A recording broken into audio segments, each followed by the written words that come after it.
ఇప్పుడు మనము ఇక భారత రాజ్యాంగంలో ఏముందనే దాని గురించి చర్చించుకుందాం. భారత రాజ్యాంగం గురించి మనం డిస్కస్ చేసేటప్పుడు మొట్టమొదటి మనం ఎక్కడికి వెళ్ళి చదవాలి? భారత రాజ్యాంగం మొత్తం మనం చదవలేము. అందులో ఉన్నటువంటి నిబంధనలు ఎన్ని, వాటి గురించి నేను ముందు చెప్తాను. ఆ నిబంధనలు దాన్ని అర్థం చేసుకునేటటువంటి ముందు దానికి మూలం ప్రియాంబుల్, పీఠిక. ఆ పీఠిక ఏం చెబుతుంది?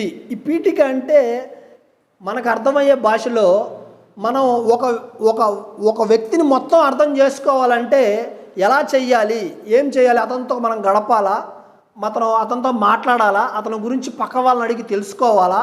ఇది ఉన్నప్పుడు ఇప్పుడు నా చదువు ఎంత అని ప్రశ్నించేటప్పుడు ఏం చదువుకున్నావు అని అడిగితే నేను పలానా ఎంఏ ఎల్ఎల్ఎం చదివాను సార్ అంటే సరిపోతుంది. భారత రాజ్యాంగం మొత్తాన్ని అవగాహన చేసుకునే ముందు క్లుప్తంగా ఒక కొంచెం అర్థం అవ్వాలి. దాని యొక్క థీమ్ స్పష్టంగా మనకు అర్థం అవ్వాలంటే ఆ ప్రియాంబుల్లో ఏం చెప్పారు అనేది కనుక చదివితే ఆ అవతారికన్నా పీఠికన్నా రెండు ఒకటే. ఆ ప్రియాంబుల్లో ఏం చెప్పారు అనేది కనుక మనం తెలుసుకోగలిగితే మనకి కొంతవరకు భారత రాజ్యాంగం యొక్క అవగాహన మటుకు ఈ ప్రియాంబుల్ ద్వారా మనకు అర్థమవుతుంది. ఇందులో 4 పాయింట్లు ముఖ్యంగా చెప్తారు. పీఠిక, అవతారిక. ఈ ప్రియాంబుల్లో, పీఠికలో మనకి 4 అంశాల మీద ముందు చెప్పడం జరిగింది. అసలు ఏం చెప్తారంటే భారత ప్రజలమైన మనం ఇందాక ఇక్కడ చెప్పుకున్నాం కదా, రాజ్యాంగ పరిషత్తు అందరూ సంతకాలు పెట్టుకొని మనమే ఇచ్చుకున్నామని చెప్పి అది ఏం చెప్తారంటే భారత ప్రజలైన మనము అందరం నిన్న మొన్న మనకి 1వ రోజు 2వ రోజు జరిగిన క్లాసుల్లో ఒప్పందం అనే మాట బాగా ఏర్పడింది. ఆ ఒప్పందం అనే మాట ఎక్కడ చెప్పారు అంటే ఈ పీఠికలో చెప్పారు. ఏం చెప్పారు? భారత ప్రజలమైన మాకు మేమే ఒక రాజ్యాంగం అంటే ఒప్పందాన్ని నిర్మించుకొని రాసుకొని దాన్ని ఆమోదించుకొని మాకు మేమే ఇచ్చుకుంటున్నాము అని చెప్పి ఈ పీఠికలో చెప్పబడింది. చెప్పండి, భారత ప్రజలమైన మాకు మేమే రాసుకొని మాకు మేమే నిబంధనలు నిర్మించుకొని ఒక ఒప్పందం ప్రకారం మేము పరిపాలన సాగించుకోవడానికి ఒక ఒప్పందంకు రావడం జరిగింది. ఆ ఒప్పందాన్ని మేమందరం ఆమోదించుకోవడం జరిగింది. ఈ పీఠికలో ఉన్నటువంటి ఇప్పుడు మీరు ఏదైతే చెప్పారో అది ఒక ఒప్పంద ఆమోదం మనమే ఇచ్చుకున్నాం. రాజ్యాంగం వాళ్ళు రాశారు వీళ్ళు రాశారు కాదు, మనందరం, మన పూర్వీకులు, మనందరం కలిసి ఒప్పందం ఏర్పరచుకున్నాం. అందులో అటువంటి మొదటి 4 అంశాలు న్యాయం, స్వేచ్ఛ, సమానత్వం, సౌభ్రాతృత్వం. ఈ యొక్క న్యాయం అంటే ఏంటి? మనకు జరగాల్సిందా, మనం చేయాల్సిందా అంటే మనం చేయమా?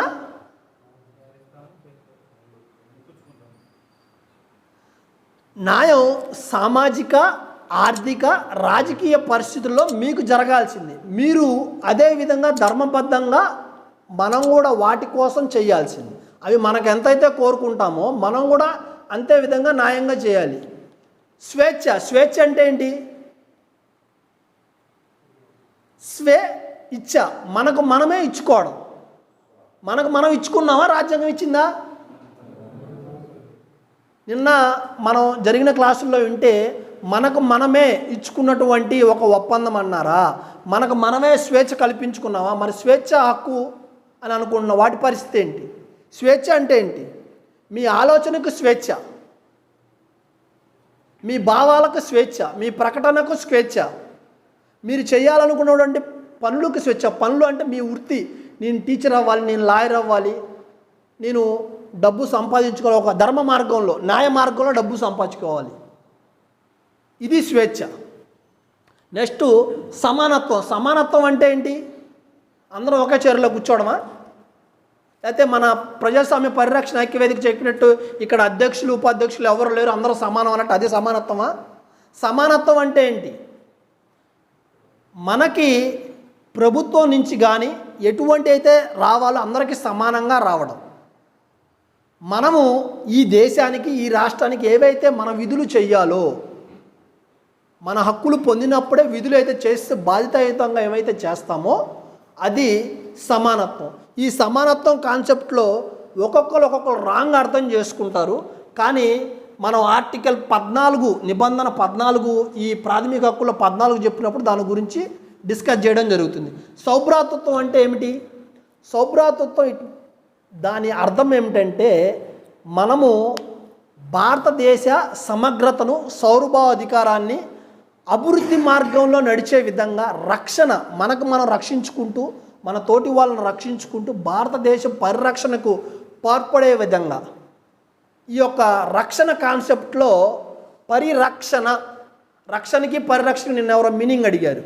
రక్షణ వేరు, పరిరక్షణ వేరు. పరిరక్షణ అంటే మనం కల్పించేదా? రక్షణ అంటే మనకు వచ్చేదా? రక్షణ అంటే ఆర్మీ వాళ్ళు చేసేది. పరిరక్షణ అంటే ఏంటి మరి? పరిరక్షణ మనం ఒక వ్యవస్థలా మారి ఒక సంఘంలా చేసి, అది ఇందులో డిస్కస్ చేస్తాం. మనం ఆర్టికల్ 19 వచ్చినప్పుడు డిస్కస్ చేస్తాం. ఆ వ్యవస్థలో మనందరం సంఘటితం అయ్యి మనము ఒక అసోసియేషన్ కింద ఫామ్ అయ్యి పరిరక్షించుకోవాలి. మనల్ని మనం పరిరక్షించుకుంటూ కుటుంబాన్ని పరిరక్షించుకుంటూ సమాజాన్ని, దేశాన్ని పరిరక్షించుకుంటూ సౌభ్రాతృత్వం వైపు అడుగులు వేయాలి. అంటే మన పరిరక్షణ అంటే మన గౌరవం పట్ల, మన సమైక్యత పట్ల, మన సమగ్రత పట్ల అనే విధంతో ఈ యొక్క న్యాయం, స్వేచ్ఛ, సమానత్వం, సౌభ్రాతృత్వం మనం రాసుకొని నిర్మించుకొని మనకు మనమే ఇచ్చుకున్నటువంటి రాజ్యాంగం. ఇంకా భారత రాజ్యాంగం యొక్క పీఠిక ప్రియాంబుల్ని డిస్కస్ చేయడం జరిగింది. మనం రాజ్యాంగ పరిషత్తు, తాత్కాలిక పార్లమెంటు, మొదటి ఎన్నికల వరకు డిస్కస్ చేసుకున్నాము. ఇక్కడ భారత రాజ్యాంగంలో ఉన్నటువంటి మొదటి మెయిన్ ఆర్గాన్స్ అంటారు, ప్రధాన అంగాలు. ఒకటి భారత ప్రభుత్వంలో ఉన్నటువంటి మొట్టమొదటి పెద్ద ఎవరు అంటే భారతదేశానికి ఫస్ట్ సిటిజన్ ఆఫ్ ఇండియా అంటారు. లేకపోతే భారత ప్రథమ పౌరుడు, తెలుగు ఇంగ్లీష్. భారత ప్రథమ పౌరుడు ఎవరంటే రాష్ట్రపతి భారత ప్రభుత్వంలో అతని పేరు మీదే పాలన జరుగుతుంది. పాలన దేని ప్రకారం జరుగుతుంది? మళ్ళీ భారత రాజ్యాంగంలో ఉన్నటువంటి నియమ నిబంధనలు, ఆర్టికల్స్, నిబంధనల ప్రకారం మాత్రమే జరుగుతుంది. రాష్ట్రపతి భారతదేశపు ప్రథమ పౌరుడు, భారత ప్రభుత్వపు నిజ కార్యనిర్వహణ అధికారి, అతని పేరు మీదే పాలన జరుగుతుంది. ఇక్కడ శాసన నిర్మాణ శాఖ, కార్యనిర్వాహక శాఖ రాసుకోండి. శాసన నిర్మాణ శాఖ, రాష్ట్రపతి 3 కాలమ్స్ చేసుకొని శాసన నిర్మాణ శాఖ, కార్యనిర్వాహక శాఖ, న్యాయశాఖ. అదే రాష్ట్రంలో అయితే రాష్ట్ర యొక్క పాలన మొత్తం గవర్నర్ పేరు మీద జరుగుతుంది. శాసన నిర్మాణ శాఖ ఉంటుంది, రాష్ట్రంలో అసెంబ్లీ అంటాము, అయితే శాసనసభ అంటాము, కార్యనిర్వాహక శాఖ, న్యాయశాఖ. ఈ 3 ఆర్గాన్స్ భారత రాజ్యాంగాన్ని అమలు చేయడంలో, నడిపించడంలో ప్రధాన పాత్ర పోషిస్తాయి. ఇంకా ఎన్నికల సంఘం వేరే ఉంటుంది, కంట్రోలర్ అండ్ ఆడిటర్ జనరల్ వేరే ఉంటుంది. ఈ వీరి పనులన్నీ మరి ఎలా జరుగుతుందంటే మీకు ఇందాక చెప్పాక మొదటి ఎన్నికలు అని చెప్పి, ఈ ఎన్నికల సంఘం ద్వారా శాసన నిర్మాణ శాఖలో, అంటే పార్లమెంట్ అంటారు కేంద్రంలో, రాష్ట్రంలో శాసనసభ అంటారు, ఈ రెండిట్లో ప్రత్యక్ష ఎన్నికల ద్వారా ప్రజల యొక్క ప్రతినిధులను ఎన్నుకొని ఈ శాసన నిర్మాణ శాఖలో మనల్ని పరిపాలించేందుకు అనుగుణంగా చట్టాలు చేసుకోవడం జరుగుతుంది. చట్టాలు అంటే మీ వెనక తెలిసిందే, నిన్నటి నుంచి మనం చెప్పుకున్నాగా సమాచార హక్కు చట్టము.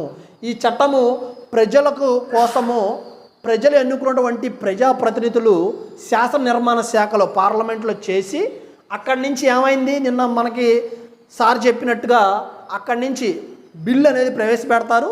ఒక శాసన నిర్మాణ శాఖలో ఏదైనా జరగాలి అంటే ఏం చేస్తారు, దాని గురించి రచించి బిల్లు ప్రవేశపెడతారు. ఉదాహరణకి మీకు ఇది మీ అందరూ వినే ఉంటారు,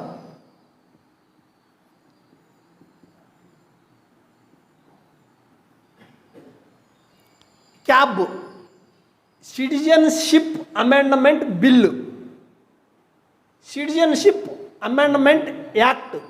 ఇది మేము ఈ టాపిక్ పౌరసత్వం గురించి సవరణలు చేసేటప్పుడు పౌరసత్వం గురించి ఒక చట్టం చేయడం జరిగింది శాసన నిర్మాణం. ఎందుకని? భారతదేశంలో ఉన్న ప్రజలకు సరిపోని ప్రజలు ఒకవేళ పాకిస్తాన్ నుంచి వచ్చినా, బంగ్లాదేశ్ నుంచి వచ్చినా, ఇప్పుడు ఆఫ్ఘనిస్తాన్లో ఏం జరుగుతుందో మనకు తెలుసు, బంగ్లాదేశ్లో ఏం జరుగుతుందో మనం చూస్తున్నాం. మరి వాళ్ళు వచ్చినప్పుడు ఎవరికి పౌరసత్వం ఇవ్వాలి? మరి భారతదేశం నిన్న ప్రేరణ అంశంలో నాగార్జున గారు చెప్పారు, ఈ వనరులు, ఈ గనులు, ఈ నదులు, ఈ ప్రాజెక్టులు, మరి ఈ పండే పంట ఎవరికి సొంతం అవ్వాలి? భారత పౌరులకి. మరి భారత పౌరులకు వేరే వాళ్ళు వస్తే ఎట్లా? మరి దానికి కూడా ఒక చట్టం ఉండాలి కదా. దానికి అనుగుణంగానే సిటిజన్షిప్ అమెండ్మెంట్ బిల్లుని శాసన నిర్మాణ శాఖలో ప్రవేశపెట్టి దాన్నే ఇక్కడ రెండు ఉంటాయి మీకు తెలిసిందే కదా, లోక్సభ, రాజ్యసభ, ఈ రెండిట్లో ఆమోదం పొందుకొని, ఈ ఆమోదం పొందిన తర్వాత రాష్ట్రపతి దగ్గరికి వెళ్తే రాష్ట్రపతి తనకున్నటువంటి విచక్షణ అధికారంతో సవరణలకు పంపవచ్చు. లేకపోతే సవరణ నచ్చకపోతే అతని సవరణ నచ్చలేదు, ఈ బిల్లు తిరస్కరించవచ్చు. లేకపోతే సవరణ చేసి మళ్ళీ పంపండి అని చెప్పి అతను మళ్ళీ వెనక పంపవచ్చు. వచ్చిన దాన్ని ఆయన ఆమోదిస్తే కనుక అది చట్టం అవుతుంది. ఎప్పుడు చట్టం అవుతుంది? రాష్ట్రపతి ఆమోద ముద్ర వేసి gazette notification, press council of India అని ఉంటే అక్కడ గెజిట్ నోటిఫికేషన్ విడుదల చేస్తూ మనందరికీ కనిపించే విధంగా ఒక పత్రికా ప్రకటన ఇస్తారు. పత్రికా ప్రకటన గెజిట్ నోటిఫికేషనే. ఆ నోటిఫికేషన్ వచ్చిన దగ్గర నుంచి ఆ చట్టం అమల్లోకి వస్తుంది. అట్లా మనకి ఆంధ్రప్రదేశ్లో జరిగినటువంటి సిఆర్డిఏ అనేటువంటి క్యాపిటల్ రీజియన్ డెవలప్మెంట్ అథారిటీని తీసేసేసి ఈ ప్రభుత్వము శాసనసభలో ఉన్నటువంటి కొత్త ప్రభుత్వము 3 Capitals Mangalagiri and Tadepalli region development authority act అని చెప్పి మెట్రోపాలిటన్ ఒక చట్టం చేసింది. ఆ శాసనసభ ఏం చేసింది? సిఆర్డిఏ చట్టం, అమరావతి చట్టం, సిఆర్డిఏ చట్టం చేసింది. వీళ్ళు ఏం చేశారు? Mangalagiri Tadepalli metropolitan develop authority అని చెప్పి సిఆర్డిఏ చట్టాన్ని రద్దు చేసి Mangalagiri Tadepalli metropolitan development authority ఒక చట్టం ప్లస్ 3 క్యాపిటల్ చట్టం అని చెప్పి వీళ్ళు ఒక చట్టం చేశారు. వీళ్ళకి ఆ పవర్ ఎవరు ఇచ్చారు? ఎన్నికల ద్వారా ప్రజల చేత ఎన్నుకున్నారు కాబట్టి ఈ పవరు శాసనసభలో ఇక్కడ, పార్లమెంట్లో అక్కడ అది చేసి ఇక్కడ 2 సభలు ఉంటాయి, రాజ్యసభ, లోక్సభ. ఇక్కడ మన దగ్గర కూడా శాసన మండలి, శాసనసభ. శాసనసభలో, శాసన మండలిలో ప్రజల చేత ఎన్నుకోబడే వాళ్ళు, పరోక్షంగా ఎన్నుకోబడే వాళ్ళు. వీళ్ళు ఈ చట్ట నిర్మాణం జరిగింది.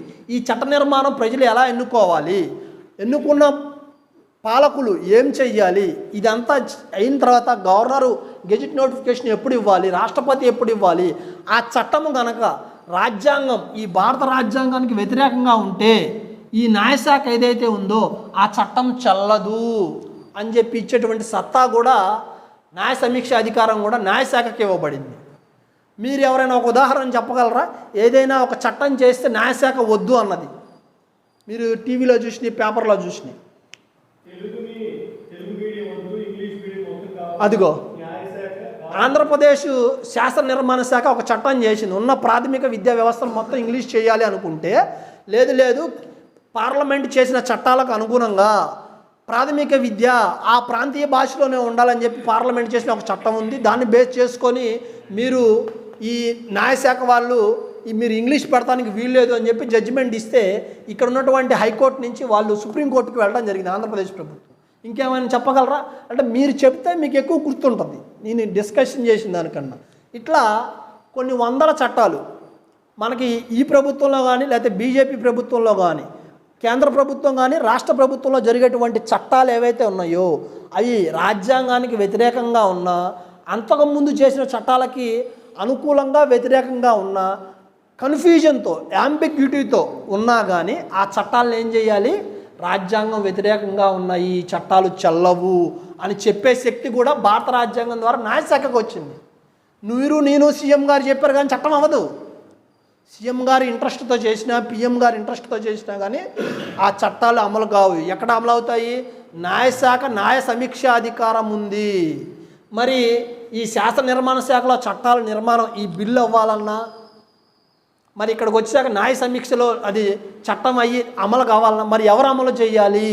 ఇందాక మనకి నిన్న మొన్న మొదటి శిక్షణా తరగతుల్లో, రెండవ శిక్షణా తరగతిలో సమాచార హక్కు చట్టాన్ని ఎవరు అమలు చేయాలి? ప్రజల పిఐఓ. ఈ పిఐఓ అంటే ఎవరు? కార్యనిర్వాహక శాఖ. కార్యనిర్వాహక శాఖ అంటే విఆర్ఓ దగ్గర నుంచి అత్యున్నత స్థాయి కలెక్టర్ పోస్ట్ వరకు వీళ్ళందరూ కార్యనిర్వాహక శాఖకే వస్తారు. కానిస్టేబుల్ దగ్గర నుంచి రాష్ట్ర డీజీపీ పోలీస్ వరకు వీళ్ళంతా కార్యనిర్వాహక శాఖకే వస్తారు.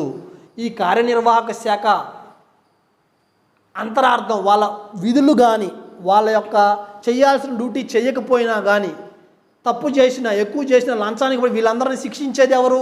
బ్యూరోక్రాట్స్ మొత్తాన్ని న్యాయశాఖ. మరి న్యాయశాఖలో తప్పు చేస్తే జడ్జిలు ఏమైనా అక్రమాలకు పాల్పడితే మరి న్యాయశాఖ మీద చర్యలు తీసుకునేది ఎవరు? రాష్ట్రపతి ఏం చేస్తాడు? డైరెక్ట్గా న్యాయశాఖని ఇబ్బంది పెట్టలేరు. న్యాయశాఖ ఇబ్బంది పెడితే ఏమైంది? పార్లమెంట్లోకి వచ్చి పార్లమెంట్లోకి అభిశంసన తీర్మానం పెట్టాలి. సో అండ్ సో జడ్జి పలానా దాంట్లో పలానా న్యాయం చేశాడు అని అభిశంసన తీర్మానం ఎక్కడ పెట్టాలి? మళ్ళీ పార్లమెంట్లో పెట్టాలి. పార్లమెంట్లో పెడితే అది 2 సభల్లో పాస్ అయితే రాష్ట్రపతి అప్పుడు ఆమోదం ఇస్తారు. లైక్ ఏ బిల్. అది కూడా జడ్జిని ఎట్లా పడితే అట్లా చేస్తే వీళ్ళిద్దరు చేసే తప్పులకి జడ్జిలను బాధ్యులు చేస్తారని చెప్పి భారత రాజ్యాంగము నిర్మాణం చేసినటువంటి భారత రాజ్యాంగ పరిషత్తులో ఉన్నటువంటి సభ్యులందరూ ఆలోచించి న్యాయ సమీక్ష అధికారం అలా పెట్టారు. మరి జడ్జి డౌట్ ఉన్నాడు కదా అని చెప్పి జడ్జిని అలా తీసేసుకుంటూ వెళ్తే మరి వీళ్ళకి చేసేవాళ్ళు ఎవరు ఉంటారు? 2019 జనరల్ అసెంబ్లీ ఎన్నికలు పార్లమెంట్ ఎన్నికలు జరుగుతూ ఉన్నప్పుడు కొన్ని పార్టీలన్నీ కలిసి ఏమెళ్ళి ఈవీఎంలో వచ్చేటువంటి టోకెన్ కూడా కౌంట్ చేయాలి ఓట్లతో పాటు అన్నారు. ఆ టోకెన్ మరి చెయ్యాలా వద్దని తీర్పు చెప్పే శక్తి ఎవరికి ఉంది? న్యాయశాఖకు ఉంది. వీళ్ళు కొంతమంది శాసన నిర్మాణ శాఖలో ప్రాతినిధ్యం వచ్చేటువంటి కొంతమంది ఏమంటున్నారు? చెయ్యండి అంటున్నారు, కొంతమంది చెయ్యొద్దు అంటున్నారు. మరి వీళ్ళకి స్తబ్దత ఏర్పడినప్పుడు, వీళ్ళకి కన్ఫ్యూజన్ వచ్చినప్పుడు, వీళ్ళు తమ నిర్ణయాన్ని చెప్పలేనప్పుడు వీళ్ళు కూడా న్యాయశాఖను అప్రోచ్ అవ్వచ్చు. ఇప్పుడు ఆంధ్రప్రదేశ్లో క్యాపిటల్ ఉండాలా వద్దా, ఆ ప్రభుత్వం తీసుకున్న నిర్ణయం కరెక్టా కాదా, ఈ ప్రభుత్వం తీసుకున్న కరెక్టా కాదా అని చెప్పే శక్తి ఎవరికి ఉంది? ప్రజల చేత 151 మంది ఎమ్మెల్యేలు ఉండి 175 మంది ఉండనివ్వండి, మినిస్టర్స్, సీఎం, ఈ మంత్రి మండలి, క్యాబినెట్ మంత్రి మండలి మొత్తం తీసుకున్న నిర్ణయాన్ని కూడా రాజ్యాంగం ప్రకారం దాని నిజ నిర్ధారణ చేసే శక్తి ఎవరికి ఉంది? న్యాయశాఖకు ఉంది. మీకు ఈ 3 అర్థమైపోయినట్టే కదా. శాసన నిర్మాణ శాఖ, కార్యనిర్వాహక శాఖ, న్యాయశాఖ. ఈ 3 భారత రాజ్యాంగం కల్పించినటువంటి మహోన్నతమైన 3 శాఖలు. ఇప్పుడు మనం భారత రాజ్యాంగంలో ఉన్నటువంటి మనకి మెయిన్ పార్ట్స్ చాలా ఉన్నాయి. మొత్తం ఎన్ని ఉన్నాయంటే 448 నిబంధనలు, 26 పార్ట్స్, 12 షెడ్యూల్స్ ఉన్నాయి. 448 ఆర్టికల్స్ నిబంధనలు, 26 పార్ట్స్, 12 షెడ్యూల్స్ ఉన్నాయి. ఈ 12 షెడ్యూల్స్లో మనం భారత రాజ్యాంగం గురించి ఒక అవగాహన కార్యక్రమంలో మీకు భారత ప్రభుత్వం గురించి, ఆ ప్రభుత్వం ఎలా రన్ అవుతుందనే పరిపాలన క్రమం కానీ న్యాయశాఖ కానీ వివరించాను. ఈ భారత రాజ్యాంగంలో ఉన్నటువంటి ముఖ్యమైన అంశాలు ఈ part 1, part 2, part 3, 4 and 4A. ఈ 4A ప్రకారము పార్ట్ 1 ఒకసారి మనం క్లుప్తంగా చెప్పుకుందాం. పార్ట్ 1, 2 చెప్పుకొని ఈ ప్రాథమిక హక్కులు పార్ట్ 3, పార్ట్ 4 ఆదేశ సూత్రాల గురించి చెప్పుకుందాం. ఈ పార్ట్ 1, 4లో భారతదేశం లేకపోతే ఇండియా అనే మనం ఎలా అంటున్నామండి? ఎవరికైనా ఐడియా ఉందా? ఇప్పుడు నా పేరు భాను, నాగార్జున గారు, ప్రసాద్ గారు, దయానంద్ గారు. అట్లాగే మరి భారతదేశం అని కానీ ఇండియా అని కానీ మనం ఎక్కడైనా పేరు రాసుకున్నావా? ఎక్కడైనా చెప్పుకున్నావా? అదే ఎక్కడన్నా దక్షిణ భారతదేశం అనట్లా, డోంట్ కాంట్రవర్సీ. భారత్ అని అంటున్నాము, ఇండియా అని అంటున్నాము, ఎక్కడన్నా రాసుకున్నామా? ఎక్కడ? అది మనకేంటంటే ఆగస్టు 15 వచ్చినప్పుడు ఒక్కొక్కరు ఒక్కొక్క రకంగా వాట్సాప్లో గ్రూప్లో మెసేజ్ పెడతా ఉంటారు. ఆగస్టు ఇండిపెండెన్స్ డిక్లేర్ అది కాదు. నిబంధన 1లో క్లియర్గా చెప్పబడింది, ఈ భారత భూభాగం మొత్తం భారతదేశానికి పేరు పెడుతున్నాం, భారత్ లేదా ఇండియా అని చెప్పి 1లో చెప్పబడింది. 2, 3, 4 ఈ 3, 4లు ఏం చేస్తాయంటే భారత భూభాగంలో ఉన్నటువంటి రాష్ట్రాల విభజన, రాష్ట్రాల భూభాగాల సరిహద్దులు మార్పులు చేర్పులు, ఈ మార్పులు చేర్పులు పేర్లు పెడతాం. ఆర్టికల్ 3, ఆర్టికల్ 4 ఇవి చెబుతాయి అన్నమాట. ఉదాహరణకి మద్రాసు నుంచి మనం బయటకు వచ్చి ఆంధ్రప్రదేశ్గా అవతరించి ఒక 3 సంవత్సరాలు 4 సంవత్సరాల తర్వాత ఏమయ్యాం? తెలంగాణను కలుపుకొని భాషా ప్రయుక్త రాష్ట్రంగా ఏర్పడ్డాం. మద్రాస్ రీఆర్గనైజేషన్ యాక్ట్ అని ఒకటి ఉండేది, అది ఇప్పుడు లేదు, అది మనకి నేను 13 చెప్పినప్పుడు చెప్తా. ఇప్పుడు ఆంధ్రప్రదేశ్ రీఆర్గనైజేషన్ యాక్ట్ ఒకటి వచ్చి తెలంగాణ విడిపోయింది, ఆంధ్రప్రదేశ్ అట్లాగే ఉంది. అది మరి మద్రాసు రీఆర్గనైజేషన్ చట్టం ఇప్పుడు ఉందా అనేది ఒక క్వశ్చన్. మరి ఒక 50 సంవత్సరాల తర్వాత 40 సంవత్సరాల తర్వాత ఆంధ్రప్రదేశ్ రీఆర్గనైజేషన్ యాక్ట్, ఈ చట్టం ఎవరు చేశారు? పార్లమెంట్ చేసింది. ఆ చట్టం ఏమైద్ది? ఇలా కొన్ని చట్టాలన్నీ కాలగర్భంలో కలిసిపోతాయా, అవి తీసేయబడతాయా, లేకపోతే అవి అట్లాగే ఎగ్జిస్టెన్స్లో ఉంటాయా?